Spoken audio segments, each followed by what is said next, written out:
Good morning mga ka-entry, no? So, update tayo sa aking backyard farm, Rhode Island Red, Decalb Crossbred. So, meron akong dito, no? I-check kung baka nagtaka na ako na ilang days na walang masyadong itlog. Pero nagtaka ako at nagsuspect baka dito sila nangingitlog. So, i-check natin mga ka-entry, no? Kasi doon sa pugad nila ay ilang days na, mga isa, dalawa. So marami na tong nangingitlog eh. So i-check ko dito sa itong area na to, baka dito sila nangingitlog. First time ko to i-check kasi nagduda ako baka dito sila nangingitlog. Check natin. Diyan may mga pugad yan, dalawa. Dito sa kabila at doon sa kabilang dulo. So dito ang kanilang pre-range, no? At doon. So dito mas malaking pre-range area dito nila. So dito pumunta yung isa kanina So yan, yan dyan. Check natin baka nandyan yung mga itlog nila.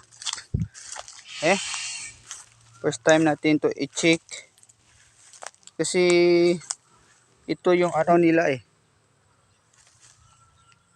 Dito sila mangingitlog. No? Ayan, yan sabi ko Dito pala Ayan no. So ilang ano na yan? So dito pala sila nangingitlog Ayan no. So ito pala yung ano nila, gusto nila na nagtago sila dito no. So apat na lima. Ito na, 5 to nandoon. So dito pala sila nangingitlog So huli kabalbon. So nandito pala siya Yan mangingitlog yan Yan Yan. So dyan pala. Kaya nagtaka na ako, ilang days na kunti lang yung nakuli ko. So dito pala sila nangingitlog. I-kulik natin.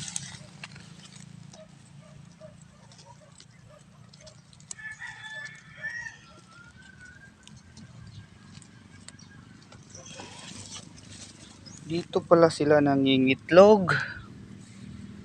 Ayan meron pa.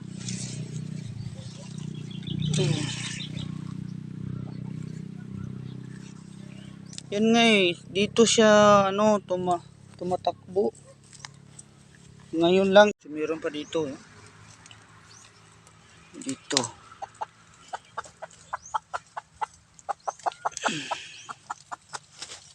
Ito kung sabi ko sa iyo Dito kayo nangingitlog. Ayan.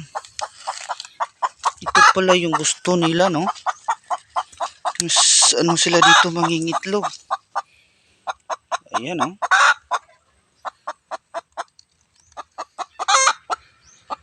Check pa natin So meron akong kulik na dalawa. So ano na. Wala ko. Ilang days na ako nagtaka na kunti lang yung itlog. Dito pala sila nangingitlog. Ayan 2, 4, 6, 6. So hanapin pa natin. Ayan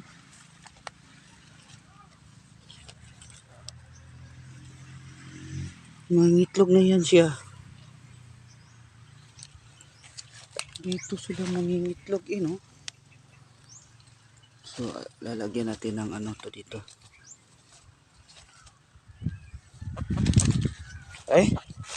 Pabayaan natin, lalagyan natin ng ganun or ganyan na lang siguro no. Dito tayo mag-check. So lalagyan natin dito ng pugad at lalagyan ng padong. So ayan. Ayan mga ka-entry no. So ating manmanan yung ating dito.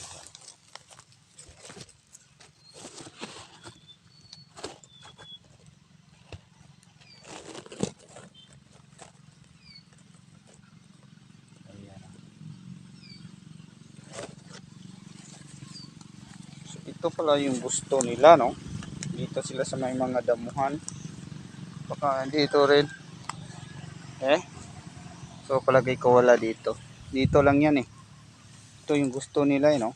So pre-range area kasi dito, no? Ngayon ko lang naisipan na i-check ko to kasi nakita ko siya na tumatakbo agad papunta dito. Ngayon pala ay mayroon ng ano, dito na sila, no? So tamang tama. Ngayon ay ating lalagyan ng ano dito, bubong. So ayan, no?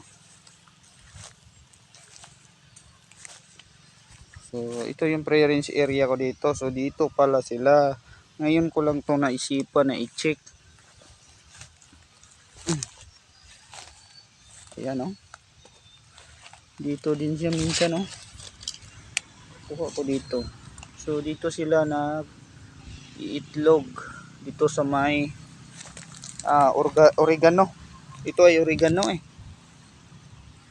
No? So meron akong oregano kasi ito yung oregano na pang alternative na herbal pang ano sa sipon, ubo ng manok. So ayan mga ka-entre. So ilalagay natin tong bubong. So baka magtaka sila, no? So ilalagay din natin tong pugad. Meron akong pugad dito. So ilalagay din natin to sa ilalim. So lalagyan natin ng takip sila dito. So ayan na siya, oh. Ang taka siya na nawawala na yung mga itlog dyan. So lalagay natin dito yung ano, pugad. Meron akong pugad eh. Sa ano ko pa to? Sa native. Nagalaga kasi ako ng huluano noon. Hindi yun successful kasi doon ko nilagay sa ano, sa dito doon sa kabila kay sa aking parents doon, no? So ayan, so lalagyan natin ng